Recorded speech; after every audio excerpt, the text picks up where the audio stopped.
میرے انتہائی قابل احترام مولانا محمد طیب جامی صاحب کے حکم سے کچھ گزارشات اپنے ساتھیوں سے اور اپنے بزرگوں سے عرض کرنا چاہوں گا۔ سب سے پہلی چیز جس کا قرآن پاک میں اللہ تعالیٰ نے ذکر فرمایا علماء کے لیے خشیت الہی۔ ہمارے اساتذہ فرمایا کرتے تھے کہ علم نبوت اور کار نبوت دونوں کی قبولیت کے لیے رات کا رونا دھونا یہ سب سے پہلی اور بنیادی شرط ہے۔ جو بھی علم نبوت اور کار نبوت میں آنا چاہتا ہے اور یہ چاہتا ہے کہ میں حضور صلی اللہ علیہ وسلم کے علوم کو لے کر پوری دنیا میں پھیلوں، حضور صلی اللہ علیہ وسلم کے غم کو لے کر پوری دنیا میں پھیلوں، تو اس کے لیے خشیت الہی، اللہ کا تعلق اور رات کا رونا دھونا، تہجد میں اٹھنا یہ بڑا ضروری ہے۔ اور دوسرے نمبر پہ ہمارے جو اساتذہ ہیں ان سے ہمارا تعلق، جس انسان کا اساتذہ سے کنیکشن نہیں ہے، اللہ کی قسم وہ جتنا مرضی بڑا عالم بن جائے اس کا فیض عام نہیں ہوگا، جتنی مرضی اس کے پاس نسبتیں ہو جائیں، با ادب با نصیب، بے ادب بے نصیب۔ اور تیسرے نمبر پہ جو ہمارے والدین ہیں ان کی دعائیں، اور تیسرے نمبر پہ ہمارے جو روحانی پیشوا ہیں، ہمارے مشائخ ہیں جن سے ہمارا تزکیہ نفس کا تعلق ہے، ان سے مسلسل رابطہ۔ جب تک ہمارے پاس روحانیت مکمل نہیں، باتوں سے باتیں پھیلیں گی، حال سے حال پھیلتا ہے، قال سے قال۔ گزارش یہ ہے کہ کہیں ہماری وجہ سے لوگ بدتمیزی پہ تو نہیں اتر رہے۔ ہمارا لباس ٹھیک نہیں، اپنے لباس کو ہم صاف ستھرا رکھیں جتنا ہو سکتا ہے۔ پرانا ہونا کوئی دکھ کی بات ہے، صاف ستھرا رکھیں، اپنے چہرے کی وضاحت خوبصورت رکھیں، اپنی پگڑی کو صاف ستھرا رکھیں، اپنے دانتوں کو صاف ستھرا رکھیں۔ ان چیزوں سے بڑا فرق پڑتا ہے۔ خطابت اس کے بعد جا کے شروع ہوگی۔ یہ چیزیں بنیاد ہیں، اگر یہ چیزیں ہیں تو ہم ہیں، یہ بنیاد ہی نہیں ہے تو آگے کیا اثر پڑے گا۔ اور اس کے ساتھ ہی میں گزارش کروں گا کہ اپنا کاروبار، اپنی تجارت کچھ نہ کچھ ضرور کریں۔ صحابہ کرام سے بڑھ کر کائنات میں کون مبلغ، کون خطیب ہوگا، کون بڑا ہوگا؟ اب صحابہ کرام تجارت کیا کرتے تھے تو عشرہ مبشرہ تجارت کیا کرتے تھے۔ ہمیں کچھ نہ کچھ اپنا کاروبار ضرور کرنا چاہیے، اور اللہ سے مانگیں کہ ہم مدارس کو دینے والے بنیں، لینے والے نہ بنیں۔ اللہ سے مانگنے سے تعلق رکھتا ہے، جتنا مانگیں گے انا عند ظن عبدی بھی، جیسا اللہ تعالیٰ فرماتے ہیں گمان رکھو گے ویسا معاملہ کروں گا۔ تو اپنا بزنس، اپنا کاروبار ہو، اور جو مدارس میں مدد ہو سکے، معاونت ہو سکے، وہ ہمارے کاروبار کے ذریعے سے، ان مدارس کو ہم نے اور اوپر لے کے جانا ہے۔ ہم ذریعہ بنیں، ہم لوگوں سے کیوں امیدیں کریں؟ ہم سب سے پہلے ہمیں ثواب کی امید، ہمیں جو ہے وہ یہ سعادت لینے کی ضرورت ہے۔ اب رہ گیا معاملہ، میں ایک طالب علم ہونے کے ناطے سے جو یہاں پر آ کے کچھ سیکھا کو تھوڑا بہت اساتذہ کے قدموں میں، تو سب سے پہلی بات یہ کہ بات ہم نے وہ کرنی ہے جس سے جو لوگوں کو سمجھ آئے۔ ہم نے ساری صرف، نحو، فصاحت، بلاغت، تفسیر، حدیث، فقہ، منطق سب کچھ بیان کر دیا، اور لوگوں کے اوپر سے گزرتی جا رہی ہے، تو اس خطابت کا کوئی فائدہ نہیں۔ جتنا آسان اور عام فہم مثال دے کر ہم بات کو کریں گے، اتنا لوگوں کے ذہن نشین ہوگی۔ لوگوں کو علمی فائدہ، عملی فائدہ اور اخلاقی فائدہ، یہ تین فائدے جس گفتگو سے ہوں گے، وہ خطابت پتہ نہیں کہاں سے کہاں چلی جائے گی۔ اور اگر لوگوں کے علم میں اضافہ نہیں ہو رہا، وہ جیسے ایک آدمی حکیم صاحب کے پاس گیا اور جا کے کہنے لگا حکیم صاحب خمیرہ گاؤ زبان ہے؟ تو حکیم صاحب نے کہا نہیں، خمیرہ گاؤ زبان نہیں ہے۔ ایک دوسرا آدمی ہے، اس نے کہا حکیم صاحب خمیرہ گاؤ زبان ہے؟ انہوں نے کہا جی ہے۔ کہا جی اس کو دے رہے ہیں، مجھے کیوں نہیں دے رہے؟ تو مسکراتے ہوئے حکیم صاحب کہنے کہ ہے مگر اتنا گاڑا نہیں ہے۔ پنجابی کہنا ہے بڑا ایڈا گاڑا نہیں ہے۔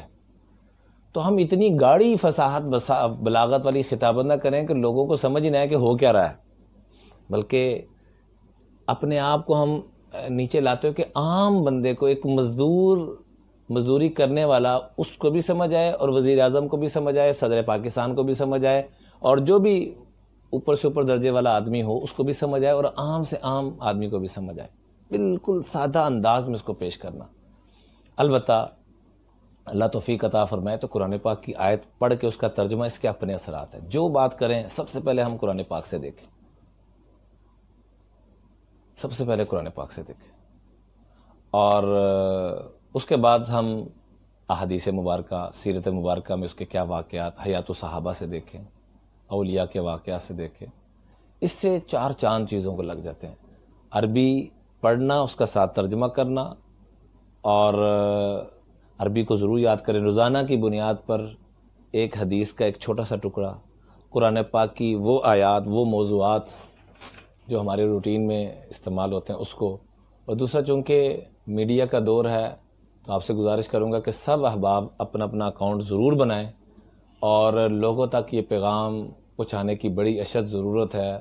میں بڑے ادب سے ہاتھ جوڑ کے، میں ایک ادنا سا طالب علم ہوں، لیکن میں پہلے میڈیا پہ آنے سے پہلے بڑا اختلاف، جنید جمشید مرحوم 3 سال میرے پیچھے پڑا رہا، آئیں ضرورت ہے۔ جب آئے تو یقین کریں واقعتاً ضرورت محسوس ہوئی۔ اب چونکہ چینلز کا معاملہ بہت نیچے آتا جا رہا ہے، اب سارا کچھ اسی موبائل پہ رہ گیا ہے، اب لوگوں کو یہ دیمک کی طرح لگ گیا ہے، تو ہم نے اب اس دیمک سے فائدہ کیسے پہنچانا ہے، اب اصل بہادری ہے۔ جیسے ہر دور میں کوئی نہ کوئی فتنہ، تو یہ بہت بڑا فتنہ ہے۔ اس فتنے سے ہم نے خیر کا پیغام، ہمارا یوٹیوب چینلز اپنا ہونا چاہیے، علماء اکرام کا، ہر عالم کا اپنا چینلز ہونا چاہیے، ایسے ہی ہر ایک کا ٹویٹر کا اکاؤنٹ ہونا چاہیے، اور فیس بک کا ہونا چاہیے۔ اس پہ اچھی باتوں کو، جہاں دنیا میں جیسے روٹین میں شر چل رہا ہوتا ہے، ساتھ ہر وقت کے علماء اکرام نے، اللہ سب کو اپنی شان جزائے خیر عطا فرمائے، ہر دور میں علماء نے ہمیشہ شر کی مخالفت کی اور اس کو روکنے کی اپنی ساری انرجیز کو لگایا۔ تو آج کے دور میں سب سے بڑا شر یہ میڈیا اور یہ کانا دجال۔ رات میں حضرت قاری طیب صاحب رحمۃ اللہ علیہ، مولانا قاسم نوتی رحمۃ اللہ علیہ کے چشم و چراغ، قاری بھائی ظفر قاسمی صاحب کے بھائی جان کے گھر میں تھا، قاری ظاہر صاحب جنہوں نے 1947 میں سب سے پہلے تلاوت کی تھی اور پاکستان کا وجود کا اعلان ہوا، سعود بھائی کے گھر میں تھا۔ تو انہوں نے کہا کہ حضرت سے اس وقت پوچھا گیا تھا کہ دجال حضرت کب آئے گا، تو اس وقت ٹی وی کی طرح اشارہ کر کے فرمایا یہ کانا دجال آ تو چکا ہے۔ تو یہ دجالی قوت اور طاقت ہے بہت بڑی۔ تو اس کا ہم نے مقابلہ خیر کے ذریعے، جو خیر پہنچا سکتے ہیں ہم ضرور پہنچائیں، اور خود اس کو استعمال کرتے ہوئے، چونکہ اس میں غلط سائڈز اور پتہ نہیں کیا کچھ نہ چاہتے ہوئے بھی نکل آتا ہے، اس سے ہم نے بچنا ہے۔ اللہ کا خوف ہر وقت ہم نے سامنے رکھنا ہے۔ اور کوئی دیکھے، جیسے کیمرے کے آنکھ دیکھ رہے ہو تو کتنے محتاط گفتگو کرتے ہیں، چھوٹا بچہ دیکھ رہا ہو کتنی محتاط گفتگو کرتے ہیں، لوگ بیٹھے ہوں کتنی محتاط۔ تو اللہ یرانی، ہمارے استاد محترم مولانا جمشید صاحب رحمۃ اللہ علیہ فرمایا کرتے تھے کہ چلتے پھرتے اس کا بار بار تصور کرو کہ اللہ معیہ، اللہ میرے ساتھ ہے، اللہ مجھے دیکھ رہا ہے۔ اور آخر میں 2 وظائف جو میں نے بڑوں سے سیکھے، مولانا سید احمد خان صاحب رحمۃ اللہ علیہ کی خدمت کا مجھے 1993 میں موقع ملا، اور میں نے خود دیکھا کہ سلوکے میں کچھ نہیں تھا، اس میں سے انہوں نے پیسے نکال کے ہمیں دیے۔ میں نے خود دیکھا، غسل کرنے کے لیے تشریف لے گئے تو ہم کپڑے دھونے کے لیے جو ان کے تھے استعمال شدہ، تو آ کے کہنے لگے بیٹا یہ صاف ہے، تو اس میں سے نئے نوٹ 100 کے اس وقت نکال کے ہمیں دیے۔ تو ان کی خدمت کا موقع ملا، فرمایا بیٹا یہ ہو سکے تو وظیفہ صبح شام 11 مرتبہ ضرور کرنا، اللہ تعالیٰ ہر چیز میں ترقی دیں گے۔ بالآخر 11 مرتبہ درود پاک، یا علیم یا فتاح یا حفیظ یا نصیر، یا علیم یا فتاح یا حفیظ یا نصیر۔ اور ایسے ہی یا معز 41 مرتبہ مغرب کی نماز کے بعد اللہ تعالیٰ عزت کی چوٹیوں پہ پہنچائیں گے۔ اور آخر میں جب بھی خطابت کرنی ہو، بات کرنی ہو، تو اول آخر 3 مرتبہ درود پاک پڑھ کے ان الذین آمنوا وعملوا الصالحات سیجعل لهم الرحمن ودا، اس کو 5 دفعہ یا 7 دفعہ طاقت میں جتنا ممکن ہو ضرور پڑھ لیا کریں، آپ اس کے انشاءاللہ اثرات دیکھیں گے۔ اور میں آخر میں جن اکابرین نے اس کی سرپرستی فرمائی، ہمارے ویسے اکابرین سروں کے تاج ہیں، اور خاص طور پہ حضرت مولانا جامی صاحب کو میں سلام عقیدت پیش کرتا ہوں، اور جو بھی سرپرستی فرما رہے ہیں اور جنہوں نے اس میں شرکت کی، میں سب کو سلام محبت پیش کرتا ہوں، اور دعاؤں کی درخواست عرض کرتا ہوں کہ اپنے اس طالب علم بھائی کو بھی دعاؤں میں یاد رکھیے گا۔ انشاءاللہ اللہ تعالیٰ نے جیسے اس نیٹ ورک کے ذریعے میں اکٹھا فرمایا، اللہ سے دعا ہے کہ اللہ تعالیٰ ہم سب کو حرمین شریفین میں بھی اکٹھا فرمائے، اور جنت الفردوس میں بھی اپنے محبوب کے قدموں میں اکٹھا فرمائے۔ اور آپ سے ایک ادنا طالب علم دعاؤں کی درخواست، چونکہ مولانا کا حکم تھا، الامر فوق الادب کے تحت جو گزارشات ایک طالب علم ہونے کے ناطے ذہن میں آئی وہ میں نے عرض کر دی۔ اللہ تعالیٰ سب سے پہلے مجھے عمل کی توفیق عطا فرمائے، آپ لوگوں کی برکت سے اللہ تعالیٰ پوری امت کو عمل کی توفیق عطا فرمائے۔